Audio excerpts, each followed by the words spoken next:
Thank you, Andy. I'm going to run through some of the major things that are happening in the Planning and Development Department in 2013. And again, as Andy mentioned, the major responsibilities in the department are for planning, building, and economic development, particularly the business side.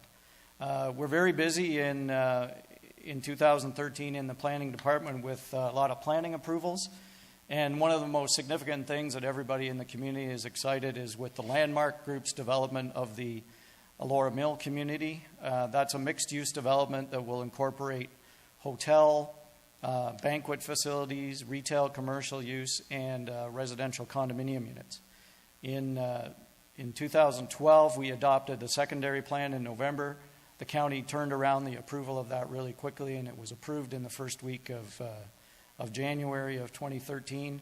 And then we followed through and we passed the zoning bylaw amendment in May of 2013. And that bylaw is in effect. There were no appeals.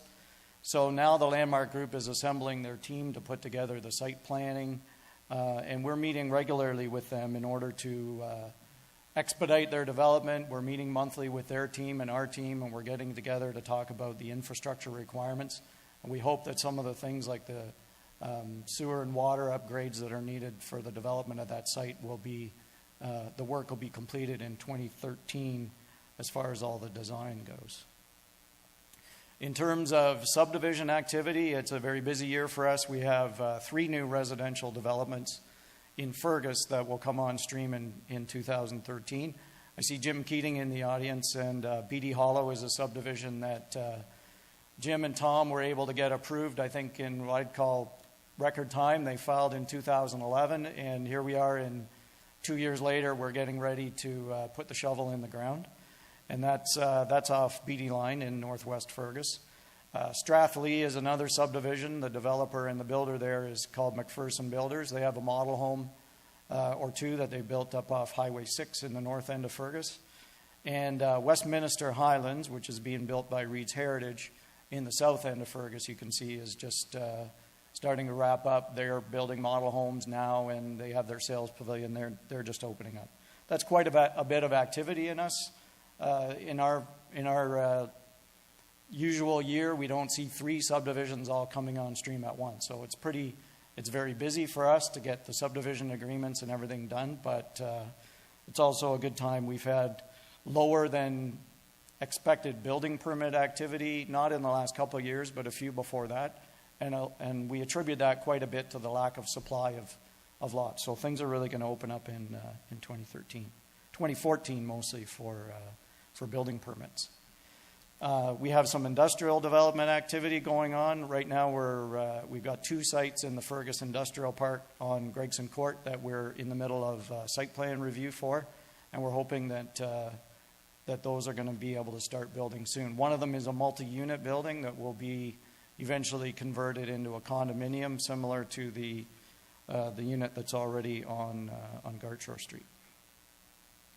From a policy point of view, the most important thing that we have happening in 2013 is a growth strategy.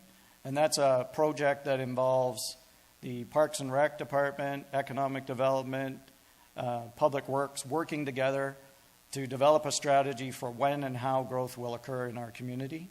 And that includes looking at water supply, what our future water supply are. So we're doing a water master plan. We're looking at the sanitary sewer, all the pipes in the ground, what developments may flow into those pipes and how much capacity they have. A community improvement plan is being developed right now. We're just in the process of, we've just issued an RFP, which will be closing in the next couple of weeks. That will be a project to create incentives for redeveloping brownfield sites and also to stimulate downtown redevelopment. We had previously looked at a downtown one. We never got it finished.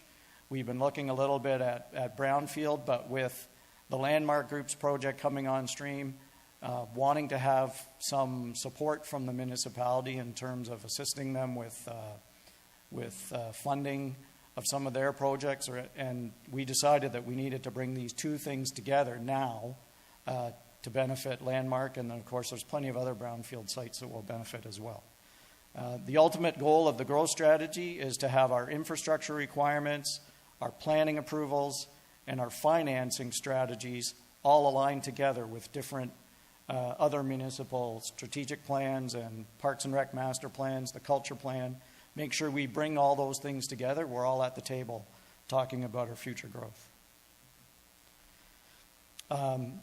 In terms of economic development, we have recently posted for a new economic development officer position. We've created a new job description, and what's on the screen right now are some of the things that are the major responsibilities that we've put on the new economic development officer.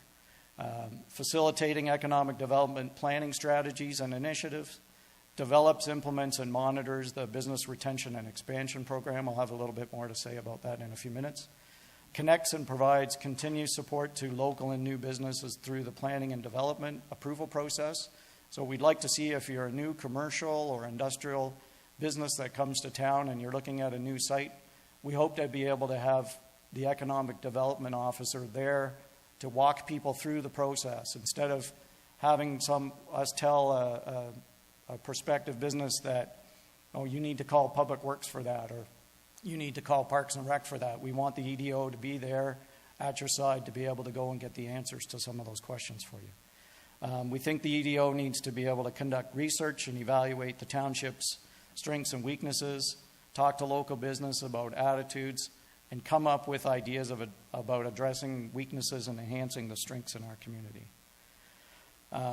We need to keep an inventory of available sites and building for commercial, office, and industrial sectors. We need to develop a communication strategy, so the EDO will be part of a connection to work with other departments in order to create a communication plan. And again, we want to have one person who can deal with realtors and developers when businesses are coming to try to find new sites in our community. And one of the most important activities that the Economic Development Officer, and I guess some of the rest of us, will be looking after in 2013 is a business retention and expansion program. And the reason for a BR&E program, as it's called, is to recognize the fact that the majority of new jobs come from existing businesses. They don't come from trying to attract new businesses to our community. They come from our own businesses that are growing. So it's a means of identifying and implementing opportunities and actions that assist local businesses. It's an ongoing cooperative effort between business, government, local agencies, and the community at large. So the county and the municipalities in the county are all participating together in a BR&E program that follows a provincial government model. The provincial government model has already been used since about 2010 in a number of communities in Ontario, and just last week they held a training session, and there were people there from all across Ontario who were about to launch the same program. It's being led by the county, and there's 4 steps to the process. The first is the project planning and business visits, and where we're at now is at the early stages of the project planning part. The county has just appointed a coordinator for their part of the project. All the municipalities in the county are meeting monthly. But the most important factor in this whole BR&E program is business visits.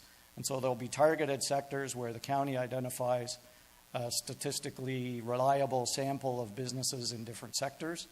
And teams of interviewers will be going out and visiting those businesses and administering a questionnaire to help get at problems, issues that businesses have, issues with dealing with the community. And so the second part of those business visits is the immediate follow-up. The people who do the interviewing will be trained in how to recognize immediate issues that require follow-up, and when they meet with a business and something urgent comes up, those people will be trained to go back to the local township staff or county staff, as the case may be, and try to get an immediate follow-up answer and try to help that business.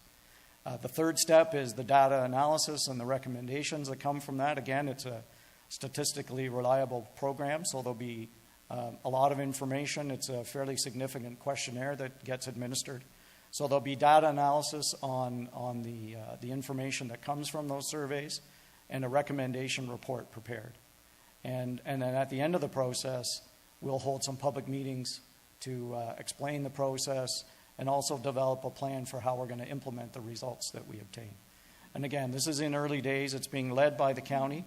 The township had already set aside some funds in its budget this year, and we thank Deb for bringing forward that program to council in the budget, and we now have an opportunity to leverage the money that we've already set aside in order to work in cooperation with the county.